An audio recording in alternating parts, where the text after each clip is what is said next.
నమస్కారం సార్. నమస్తే. సార్, ఇప్పుడు నేను అడగబోయేది నాకు తెలిసి చాలా మంది లేడీస్‌కి కనెక్ట్ అవుతుందని అనుకుంటున్నాను.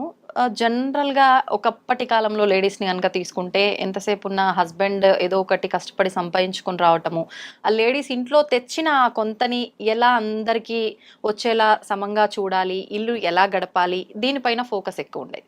కానీ ఇప్పుడు లేడీస్ విషయానికొస్తే మగవాళ్ళను మించి సంపాదించే పొజిషన్‌లో గూడా కొంతమంది ఉన్నారని చెప్పాలి. మరి ఇక్కడే ఫాల్ట్ జరుగుతుందా ఏంటో తెలీదు గానీ, కొంతమంది ఇంట్లో ఆడవాళ్ళు చెయ్యందే గడవని పరిస్థితుల్లో ఉన్న ఇల్లులు కూడా ఉన్నాయి.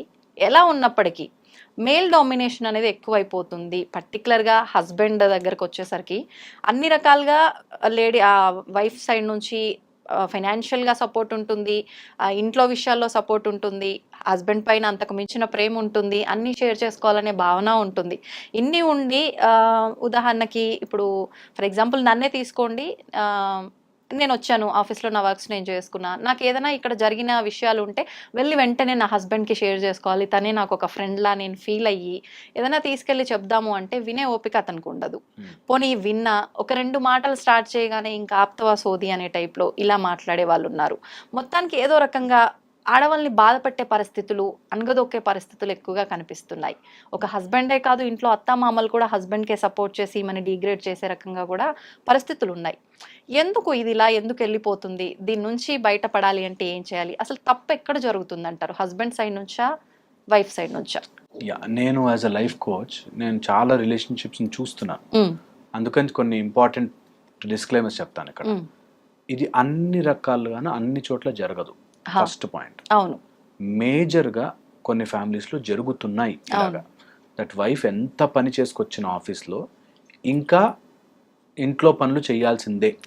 ఇంట్లో అయితే నువ్వు ఆడదానివే కదా ఆర్ అమ్మాయివే కదా, నువ్వు ఇంట్లో ఇలా చెయ్యాలి అనేటట్టుగా అలసిపోయి ఫుల్ డే ఒక్కొక్క రోజు ఎంత అలసిపోయి వస్తామంటే ఇప్పుడు చెయ్యాలా మళ్ళీ అనేటట్టుగా ఉన్నా, అవును నేను మగ మహారాజు నేనెందుకు చెయ్యాలి అనే ఫ్యామిలీస్ ఉన్నాయి. అట్ ద సేమ్ టైం కొంతమంది ఇద్దరూ కలుపుకుని మంచిగా హ్యాపీగా కలిసి ఇద్దరూ చేసుకునే ఫ్యామిలీస్ ఉన్నాయి. ఆన్ ద కాంట్రరీ హస్బెండ్ ఇంటికి వచ్చి వంటలు చేసే వాళ్ళు కూడా ఉన్నారు. సో ఫస్ట్ ఎవరైనా వీడియో వింటుంటే ఆ ఓపెన్ మైండ్ తో వినండి. నేను ఎక్కడ కన్స్ట్రక్టివ్ థాట్ తో చెప్పట్లేదు. ఫస్ట్ థింగ్ సో దట్ మనకి మీరు ఏమైనా చూడండి వీడియోలో కమెంట్లు వీళ్ళనంటే వాళ్ళంటే వీళ్ళని. సో కోపం తెచ్చుకోవడానికి ఇది ఆలోచించిన రోజులు ఓడిపోతారు. మా దగ్గరికి ఎవరైనా కౌన్సిలింగ్ వచ్చినప్పుడు కూడా మా హస్బెండ్ నన్ను చేశాడు, మా హస్బెండ్ మా వైఫ్ ఏదో చేసినది, నేను చేశానని ఒప్పుకోరు. వాళ్ళే తప్పు వీళ్ళే తప్పు అనేటట్టు ఉంటారు. ఇలా మైండ్ సెట్ తో ఆలోచిస్తే వాళ్ళకు ఓపెన్ గా పాయింట్ అర్థం కాదు. అందుకని ఫస్ట్ అది చెప్పాను. సో ఇలా గనక ఒకవేళ జరిగితే ఇంటికి రాగానే భార్యకి ఒక హస్బెండ్ అవైలబుల్ లేకపోతే that's the biggest punishment. Okay, ఏ అమ్మాయికి ఆర్ ఏ భార్యకి అలాంటి పొజిషన్ రాకూడదు. ఏ హస్బెండ్ అలా బిహేవ్ చెయ్యకూడదు. ఇది ద మోస్ట్ ఇంపార్టెంట్ పాయింట్. ఒక వైఫ్ ఇంటికి వచ్చి 10 నిమిషాలు నీతో ఏదైనా చెప్పుకోవాలి అంటే నువ్వు స్పేస్ ఇవ్వలేదు అంటే యు ఆర్ అన్ఫిట్, అసలు వేస్ట్ అనమాట. సో కంపల్సరీగా టైం స్పెండ్ చేయాల్సిందే, అది ఏమైనా కానీ. ఓకే, వాళ్ళు ఏడ్చుకొని చెప్పుకొని అది దెప్పి పొడిచే మాటలను అవని చెప్పనివ్వాలి. ఒక భార్యకి చెప్పనిచ్చే ఆ స్పేస్ ఉండి తీరా, అది నెంబర్ 1. సెకండ్ వచ్చేసి ఈ ఎప్పుడైతే ఈ సీక్వెన్సులు జరిగి చెప్పడం స్టార్ట్ అవుతుందో కొంతమందికి రిపీటెడ్గా అవే చెప్పే అలవాట్లు ఉంటాయి. అందుకని ఇంటికి రాగానే అమ్మాయి ఇంటికి వచ్చిన ఇప్పుడు ఏవో చెప్తుంది అన్నెసరీ విశేషాలు అనే ఫీలింగ్ భార్య కూడా తెప్పించకూడదు. కరెక్ట్. అన్నెసెసరీ పాయింట్స్ ఆఫీస్ పనులు ఆఫీస్లో ఉంచుకోవాలి. అన్నెసెసరీ విషయాలు ఇంటికి తీసుకొచ్చి నేను బర్డెన్ చేయను. నేను అందుకే అంటాను, ఎక్కువ టైం స్పెండ్ చేసేది మీ ఆఫీస్లో. యాక్చువల్గా మనం స్కూళ్ళలో పిల్లలుగా ఉన్నప్పుడు స్కూళ్ళలో, ఆఫీసుల్లో, తర్వాత ఫ్రెండ్స్తో ఉంటాం. నిజంగా ఇంట్లో వైఫ్ అండ్ హస్బెండ్తో స్పెండ్ చేసే టైం తక్కువ. ఈ తక్కువ టైం ఎంత స్వీట్గా మార్చుకోగలిగితే అంత బెస్ట్. అప్పుడు ఆ స్వీట్నెస్లో నీకు ఏమైనా కావాలని చేసి పెడతా అనేటట్టు తయారవుతారు. ఇది ఏ అమ్మాయి చూస్తున్నా సరే ఫస్ట్ థింగ్ నేర్చుకోవాల్సింది, నేను నా హస్బెండ్కి I will only give him sweetness. Okay, ఎంత బ్యూటిఫుల్గా ఆ టైం స్పెండ్ చేయగలము అనేది మాత్రమే చూస్తా. ఎంత అలసిపోయినా ఎంతున్నా ఈ టైం మేమిద్దరం టుగెదర్ నా జీవితాన్ని మొత్తానికి ఇది మార్గం అవుతుంది. కాబట్టి నేను ఏ చేదు అభిప్రాయాలు, ఏ అన్నెసరీ మాటలు, దెప్పి పొడిచే మాటలు, గుచ్చే మాటలు, నాకే కష్టాలున్నాయనే ఫీలింగ్ను నేను తీసుకురాను. ఈ ఒక్క హాఫ్ అన్ అవర్ ఇది స్పెండ్ చేయగలిగితే, ఇది ఎవరైనా బ్రెయిన్కి ఎక్కించుకుని ఈ హాఫ్ అన్ అవర్ నేను నా హస్బెండ్తో ద బెస్ట్ పాసిబుల్ వే, ఒక చిన్న పిల్లడితో ఉన్నట్టుగా, ఒక చిన్న పిల్లతో ఉన్నట్టుగా, ఇద్దరు హస్బెండ్ వైఫ్తో వైఫ్ నేను అంత ప్రేమగా ఉంటాను అని ఫిక్స్ అవుతే ఏ రిలేషన్షిప్స్కి గొడవలు రావు. ఏ రిలేషన్షిప్స్. నెక్స్ట్ ఇందులో బికాస్ మీరు అడిగారు కాబట్టి చెప్తున్నా, ఇందులో వచ్చినప్పుడు ఫ్యామిలీ రెస్పాన్సిబిలిటీస్ ఒక్కొక్క రోజు అలసిపోయి వచ్చినప్పుడు బ్రేక్ ఇచ్చేయాలి. నిజంగా బ్రేక్ ఇచ్చేయాలి. మనకి ఎట్లా ఉండాలంటే, దిస్ ఇస్ మై టైం, నేను ఎంజాయ్ చేస్తాను కాస్త. భార్య అలసిపోయి ఇప్పుడు ఈ రోజుల్లో జాబ్ చేసి, అది మేము ఎప్పుడు అనుకుంటుంటాం, వీళ్ళు కష్టపడి జాబ్ చేస్తాను అలసిపోతున్నారే, బయటకు వెళ్ళి ఇంకా అలసిపోతున్నారే అని. అలాగా నిజం కూడా, బయటకు వెళ్ళి అంత అలసిపోయి వచ్చి మళ్ళీ ఇంటికి వచ్చి అది చేసుకోవడం కష్టం. At the same time wife every time అనుకోవాలి, ఇది నా ఫ్యామిలీ, అంత బయట కష్టపడేది వీళ్ళని చూసుకోవడానికి, వీళ్ళని చూసుకోవడానికే. కాబట్టి నాకు ఇది ప్రయారిటీ అయి ఉండాలి. నేను అలసిపోయినా చేసుకోవాలి. నాకు అలసిపోయినా నెక్స్ట్ డే మార్నింగ్ ఆఫీస్కి వెళ్ళాలిగా టైంకి, ఫింగర్ పని చేయకపోతే జీతం రాదు అనేది ఎలా ఉంటుందో, అలాగే ఇక్కడికి వస్తే అలా ఉండాలి. That is how it is. ఆ బాండ్లో ఉండే స్వీట్నెస్ అది. ఎంత కోపం వచ్చినా తల్లి పిల్లల్ని, వైఫ్ అండ్ హస్బెండ్ డైవర్స్ ఉంటుంది, పిల్లలకి డైవర్స్ ఉండదు. నేను వదులుకోలేను. వాడు ఎలా ఉన్నా, వాడు కోపిష్టి కొడుకు అయినా సరే, కొడుకు ఇలా తప్పు పని చేసినా సరే, వాడు తనినా సరే, అయ్యో నా కొడుకు అని ఇలా అయితే ఉంటుంది. ఆ ప్రేమ అన్కండిషనల్ గా వైఫ్ అండ్ హస్బెండ్ మధ్యలో ఉండాలి. ఎప్పుడైతే వాళ్ళిద్దరు టుగెదర్ అవుతారు, నేను 100 times చెప్తాను, నా వీడియోలు ఎవరు చూసినా తెలుస్తుంది, that wife and husband is one team, మిగతా వాళ్ళంతా సెకండ్ టీమ్. అవును, వీరిద్దరు వన్ టీమ్ అని తెలిసిన రోజున అన్ని బాగుంటాయి. ఇది కన్వే చేయడం రావాలి, ఒక హస్బెండ్కి ఇది రావాలి. దట్ నువ్వు చెప్పింది సోది నాకు వినాలని లేదు అని అనిపించినా ఆ ఫీలింగ్ వాళ్ళకి తెప్పించకూడదు కదా. కొంతమంది ఎవరన్నా మన సీనియర్ ఎవరో వచ్చి చెప్తున్నారు, తెలుసు వాడు సోది కొడుతున్నాడని, వాడు చెప్పేది ఏంద్రా నాన్ సెన్స్ మాట్లాడుతున్నావు అని తెలుసు, అయినా కూడా మనం వాడు మొహం మీద అనము, అరే నువ్వు నాన్ సెన్స్ మాట్లాడుతున్నారా అనం. ఎందుకు? మనకు అది ఇంపార్టెంట్ అని తెలుసు, ఆ ఉద్యోగం నాకు ఇంపార్టెంట్ అని తెలుసు కాబట్టి. ఇక్కడ అలా అవ్వదు. ఇక్కడ నాకు భార్య నాకు ఇంపార్టెంట్ అని ఉన్నా కూడా, నేను నీతో ఎందుకు వినాలి, నీ మాట ఎందుకు వినాలి అంటాడు.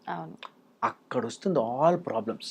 ఇక్కడే వీళ్ళ మనసులో అనిపిస్తుంది, సేమ్ ఇప్పుడు మీరు చెప్పినట్టుగానే ఆఫీస్ లో కొలీగ్స్ తో ఇలానే ఉంటున్నావా, నీ ఫ్రెండ్స్ తో ఇలానే ఉంటున్నావా, మరి ఏంది నా దగ్గరకు వచ్చేసరికి ఇట్లా, అది అడగకూడదు మళ్ళీ. ఎగ్జాక్ట్లీ. అందుకే నేను చెప్తాను, ఇది any relationship is a transactional relationship.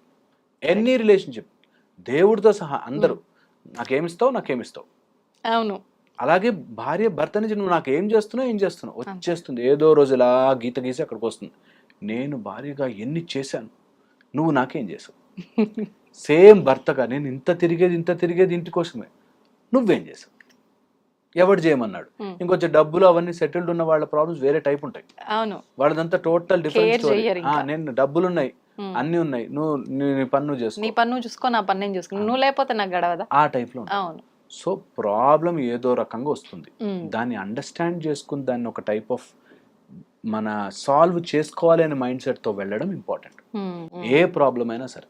So అందుకని ఒకవేళ ఇంటికి వచ్చినప్పుడు వైఫ్ కి చెప్పుకోవాలనిపిస్తే, ఫస్ట్ వైఫ్ మాట్లాడే విధానం, communicating what you are feeling చాలా చాలా ఇంపార్టెంట్. మా దగ్గరకు వచ్చే వాళ్ళు చాలా మంది ఆ కమ్యూనికేట్ చేయడం రాక బాధపడతారు. నాకు వెళ్తే నాకు ఏడుపు వచ్చేస్తుందండి అని. ఒక రోజు నీ ఏడుపుని అయ్యయ్యో అంటారు, 2 రోజులు అయ్యయ్యో అంటారు, 3 రోజులు తర్వాత ప్రధాని గడిస్తే చల్లంటారు. అవును. అందుకని చెప్పేదాన్ని కూడా నీకు ఆ ఎమోషన్ డ్రామా అంతా తీసి, ఇలా జరిగింది, నీతో స్పెండ్ చేసేటట్టు ఉండాలి. నీ husband should be waiting for you.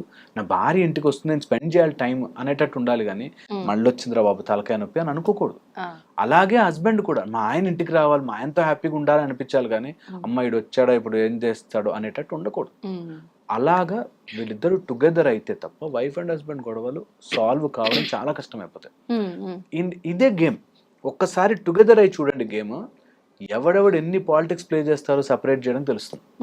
అలా అత్త ఏమంటుంది, అలా అమ్మ ఏమంటుంది, మన ఇద్దరం ఒక టీము అని ఆలోచించి చూడండి. అవును, అసలు వాళ్ళ పప్పులు ఉడకవు అప్పుడు. మొత్తం ఇట్లా గిర్రమని ఉల్టా తిరిగిపోతుంది Correct. గేమ్ అంతా. అవును. మా అమ్మ ఇట్లా చెప్పింది నీ గురించి అనుకోం, పక్కకు వచ్చి మా అమ్మ ఏం చెప్పింది సార్ నీ గురించి అని నవ్వుకుంటాం. అవును. బట్ ఏదన్నా కానీ మనమిద్దరం ఒక టీం రా, అంతే. మన ఇద్దరం కలిసి ఒక పనిలో ఉన్నాము, మనమిద్దరం వన్ అనేటట్టు ఉంటే ఆటోమేటిక్ గా ఫ్యామిలీస్ బాగుంటాయి. అది ఇంతకు ముందు ఉండేది మనకి, ఏదన్నా కానీ నేను ఈయనతోనే ఉండాలి, తిట్టుకున్నా మాట్లాడుకున్నా కొట్టుకున్నా ఏం చేసుకున్నా సరే ఒకళ్ళకొకళ్ళం ఉన్నాం. అది ఉంటే ఓ రోజు విసుగొస్తుంది, ఓ రోజు తిట్టుకుంటాం, ఓ రోజు కలిసిపోతారు. అది చాలా చాలా ఇంపార్టెంట్. ఈ రోజుల్లో ఆ టుగెదర్నెస్ లేక, లేకపోతే నేను వెళ్తా. నాకు 5 రోజులు డైవర్స్ అయిన వాళ్ళు గ్రాండ్ గా 20 కోట్లు ఖర్చు పెట్టి పెళ్లి చేసుకున్న 5 రోజుల్లో, నెల రోజులు 10 రోజులు డైవర్స్ చేసుకున్నా తెలుసు. So divorce right are wrong గా కాదు డిస్కషన్ ఇక్కడ డిస్కషన్ ఇస్ ఎంత కలుపుకుంటున్నాం దట్ వీఆర్ వన్. ఏదైనా కానీ will face it, will stay. ఒక్కొక్కళ్ళకి ఇలాంటి బట్టలు వేసుకుంటే ఇష్టం ఉండదు, లేకపోతే ఇలాంటి వాళ్ళతో మాట్లాడితే ఇష్టం ఉండదు, విల్ అడ్జస్ట్. నా హస్బెండ్ ఇస్ వన్ టీమ్ అని అనుకుంటే ఎవ్రీథింగ్ విల్ సెటిల్. సో చెప్పుకోవడానికి ఇంటికి వచ్చినప్పుడు ఆ కమ్యూనికేటింగ్ మెథడ్ ఒకటి చాలా చాలా ఇంపార్టెంట్. ఇంకా లాస్ట్ అండ్ ఫైనల్ పాయింట్ చెప్తాను. నీ emotional drama when you go out and do some office work job చేస్తే ఎమోషనల్ డ్రామాని ఎఫెక్ట్ చేసేవి 4-5 పాయింట్స్ ఉంటాయి. అందులో ఫస్ట్, నా పిల్లలు ఏమైపోతారు. ఒక తల్లిగా ఇప్పుడు ఉండే ప్రాబ్లమ్, నేను ఇంత వర్క్కి వెళ్తున్నాను, పిల్లల్ని వదిలేసి వెళ్తున్నాను అంటారేమో ఈ టైప్లో. పిల్లలు ఏమైపోతారు, లేకపోతే ఇంట్లో అత్త మామ, అమ్మా నాన్న, వీళ్ళందరికీ నేను టైం స్పెండ్ చేయట్లేదేమో అనే ఒక దాంట్లో ఉంటారు. నేను ఇది మరీ చెప్తాను, మీరు ఎమోషనల్గా లోడ్ క్యారీ చేస్తే మాట్లాడుకోలేరు. So don't carry that load in your head. ఒకటి చెయ్యాలనుకున్నారు, ఉద్యోగానికి వెళ్ళాలనుకున్నారు, హ్యాపీగా వెళ్ళొచ్చేయండి. మధ్యలో లోడ్ మోస్తూ ఏదో గిల్ట్ ఫీలింగ్, తప్పు చేస్తున్నానేమో, వెళ్ళొచ్చో లేదో అనే లోడ్ బరువు మొయ్యొద్దు. దట్ వే మీరు హ్యాపీగా వెళ్ళి రావచ్చు ఉద్యోగానికి, పిల్లలు ఆటోమేటిక్గా వాళ్ళంతటి వాళ్ళు పెరుగుతారు. మీరు డిసిప్లిన్డ్గా కరెక్ట్గా కలిసిమెలిసిగా ఉంటే మొత్తం ఫ్యామిలీస్ అన్ని సెట్ అవుతాయి. ఇది మేము ఎప్పుడు చూస్తుంటాం. మేము మా కౌన్సిలింగ్లో కూడా అదే రెగ్యులర్గా అదే చెప్తాం. టుగెదర్ వెళ్ళండి, గేమ్ని టుగెదర్ ఆడండి. Life is a game, you play together. మీ ఇద్దరు ఒక టీం. ఇప్పుడు ఏం చేసినా ఇద్దరు కలిసి చేయాలి అని అంటే ఆ ఆలోచన ఇద్దరికీ ఉండాలి. కానీ కొన్ని సందర్భాల్లో చూస్తుంటాము, వైఫ్కి వద్దు గొడవలు ఎందుకు, మేమిద్దరం ఒక్కటే, నేను సర్దుకొని పోతా, సరే ఆయన ఇలా ఉన్నాడు దానికి తగ్గట్టుగా నేను ఇలా ఉంటా అని వైఫ్ అనుకునే సిచ్యువేషన్స్ ఉంటాయి. సేమ్ టైం తను అంతేలే పాపం అలసిపోయింది ఇలానే అనుకుంటుంది, నేనే కొంచెం ముందుకెళ్దాము, నేను ఇలా నచ్చ చెప్దాము అని హస్బెండ్కి ఉంటుంది. కానీ ఆపోజిట్ పర్సన్ కూడా అలాంటి థాట్ ఉన్నప్పుడే ఇద్దరు కలిసి ముందుకు వెళ్ళగలుగుతారు. అలా ఒకవేళ ఇద్దరికి లేని పక్షంలో వన్ సైడే ఉంటే ఎలా బిహేవ్ చేయొచ్చు? వన్ సైడే ఉంటే మాత్రం అది కష్టమైన సీన్. సో వన్ సైడే ఉంది అంటే చాలా రకాల మెథడ్స్ మేము వాళ్ళని కౌన్సిల్ చేసి మైండ్ సెట్ మార్చి. ఎందుకు వన్ సైడే ఉంటుందంటే ఇద్దరు వేరే వేరే ఫ్లోర్ లో ఉండి ఆలోచిస్తుంటారు. నేను ఈ ఫ్లోర్ నుంచి చూస్తున్నాను, నువ్వు ఈ ఫ్లోర్ నుంచి చూస్తున్నావు, డిఫరెన్స్ ఉంది ఒపీనియన్ లో. అక్కడ నుంచి నాకు బిల్డింగ్ కనిపిస్తుంది అంటే నువ్వు కనిపించట్లేదు అని గొడవ పడతావు. నేను వేరే ఫ్లోర్ లో ఉన్నాను అనే పాయింట్ అర్థం చేసుకోరు. వీళ్ళ మైండ్ సెట్ వేరుగా ఉండడం వల్ల కలవట్లేదు అనేది అర్థం కాదు. సో మా దగ్గరికి ఎప్పుడైనా ఎవరి దగ్గర నా కౌన్సిలర్ దగ్గరికి వెళ్తే వాళ్ళు చెప్పేది, నువ్వు ఇలా ఆలోచించని స్లోగా, దానికి చాలా టైం పడుతుంది. ఈ మధ్యలో ఏమవుతుందంటే వేరే మార్గాలు తీసుకుంటారు, తప్పు దారి పడతారు, దేనికైనా అడిక్ట్ అవుతారు, ఏదో వ్యసనం బారిన పడతారు, లేదా డబ్బుల్లో చిక్కుకుపోతారు. ఏదో నాకు వేరే దాంట్లో జాబ్ వచ్చేసింది, అందులో ఒక మారతా, అందులో అప్పు తీసుకుంటా, ఇలా అప్పుల పాలైపోతారు, తప్పు దారి పడతారు, ఎమోషనల్ గా వీక్ అయిపోతారు, రాంగ్ స్టెప్స్ తీసుకుంటారు. వీటన్నిటికీ ఇంకా కుజదోషాలు, వాస్తు దోషాలు అయితే చెప్పనేలేము. అవి వచ్చి ఇరుక్కుపోయాక అంత బాగుంటారండి, బయట లోపల కుక్కలు కొట్లాడుకుంటారు. కరెక్ట్. అసలు నమ్మరు కూడా, ఎవరైనా చెప్తే నమ్మరు. ఏం రోగం వచ్చింది, వీళ్ళు చూస్తే ఇంత క్లాస్ గా ఉన్నారు, ఇట్లా తనుకొని చేస్తున్నారు అనుకుంటారు. అట్లాగా చాలా రకరకాల ప్రాబ్లమ్స్ ఉంటాయి. సో ఆ ప్రాబ్లమ్ని కరెక్ట్గా అనలైజ్ చేసుకుని బయటపడడం తప్ప, ఒకళ్ళు ఒక సింక్లో ఉండి ఇంకొకళ్ళు ఇంకొక దాంట్లో ఉంటే, ట్యూన్లో ఉంటే చాలా కష్టపడతారు. నిజం చెప్తున్నాం కదా, ఇన్ని 15 ఏళ్ళ నుంచి ఇన్ని రకాల ప్రాబ్లమ్స్ చూసి మనుషులు ఇన్ని రకాలుగా ఉంటారా, ఇన్ని ప్రాబ్లమ్స్ తెచ్చుకుంటారా, సింపుల్ జీవితం, కొట్లాడు 18 ఏళ్ళ నుంచి కొట్లాడుతున్నాము, చచ్చిపోతారు. అయిపోయింది, టైం ఇస్ ఓవర్, అయిపోయింది, చచ్చిపోతారు. 3000 రోజులు, 10 years ఓవర్, అంతే అయిపోయింది జీవితం. ఏముండదు, వెనక్కి తిరిగి చూసుకుంటే ఏముండదు. కొట్లాడుకున్నా జీవితంలో ఒకడు వచ్చా కొట్లాడుకున్నాం. ఇంకెంతకాలం ఇది జరిగిన తర్వాత అప్పుడు నిజంగా కలిసి ఉండాలనే తెలిసినా భావన కూడా ఇద్దరికి వచ్చినా ఉపయోగం ఉండదు. చాలా బాధేస్తుంది. అవును. మనకి అవి చూస్తే నిజంగా బయట నుంచి చూస్తే చిన్న ప్రాబ్లం కదరా అనిపిస్తుంది, ఆ, కానీ వాళ్ళ మైండ్లో అది పెద్ద ప్రాబ్లం, ఉమ్, పెద్ద ప్రాబ్లం. అవును. ఇది నేను చాలా మందిని చూసాను అట్లా. ఉమ్, సో అందుకని మా ప్రయత్నం ఏంటంటే ఎప్పుడైనా ఇంకొంచెం పుష్ చేద్దాం.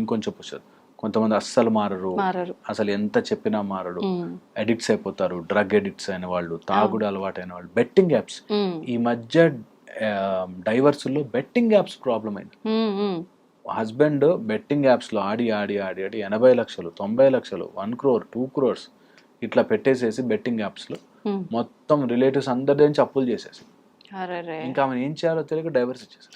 ఇటు అప్పుల పాలు చేస్తారు, ఇటు కుటుంబము పిల్లలు ఎవరిని పట్టించుకోరు. ఎంతసేపు వాళ్ళ ఫోకస్ దానిపై. డ్రగ్స్ తీసుకునే వాడి ఆలోచన ఎంతసేపు తీసుకోవాలని ఎలా ఉంటుందో ఇప్పుడు వీడు కూడా ఒక రకంగా అది అడిక్ట్ అయిపోతాడు. పక్కా.